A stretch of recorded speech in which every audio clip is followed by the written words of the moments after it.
Hey everybody, Brooks and Drag Times here, and continuing on with the series of videos with the new Shelby Mustang GT500. If you haven't seen past videos, we did short sprints with the GT500 versus the Ford GT. We've done GT500 versus BMW M8. We've done GT500 versus Tesla.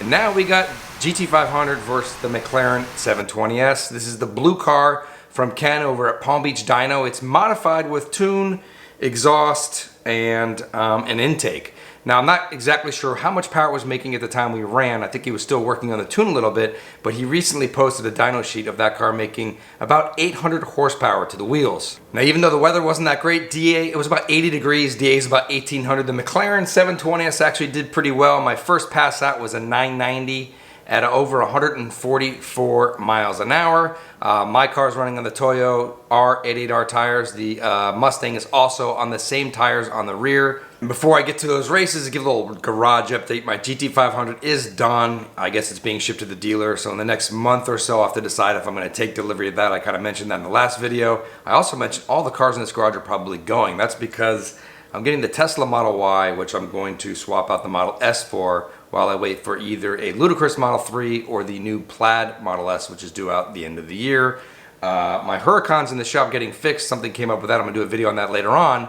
And if you saw on Instagram, I'm kind of looking at this really wicked yellow Aventador SVJ to possibly swap out the Huracan with.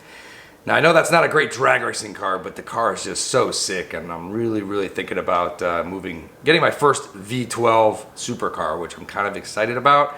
The other option is to swap out the Huracan for the Huracan Evo, or maybe even an older Huracan Performante. So I think I actually like the look of the Evo a little better than the Performante. It's probably a little more comfortable. It's probably just as fast and great for drag racing. SVJ, not such a good drag racer, although we did pull the wheels off the ground in Randy from Savage Garage's car a few months ago, if you saw that video. With regards to the 720S, warranty's coming up on this soon. Can't believe I've had it almost 2.5 years. So either looking to go to a McLaren 720S Spider, a 2020, or possibly just sell the 720S and wait for the new 765 LT, which is going to be debuted at Geneva. Really excited to see the specs on that. I've heard some really good things about that car. It's going to be just wicked fast. And last but not least, we got the new Ford GT behind me. I'm coming up on my 2 years. You know, I'm not gonna lie, while the Ford GT is just an incredible car, it's hard to ignore what these cars have been selling for at auctions. If you looked at Barrett Jackson, a couple of ones with low miles have sold for $1.1 to $1.4 million. I feel like I've been a good brand ambassador. I've done everything with this Ford GT, from autocrossing, road coursing, drag racing, half mile, car shows, charity events, and so forth. So it's just something I kind of look at. Of course, the old Ford GT is definitely staying. That car is not going anywhere. All right, so enough talk. Let's roll on to the GT500 versus 720S videos. Thanks for watching.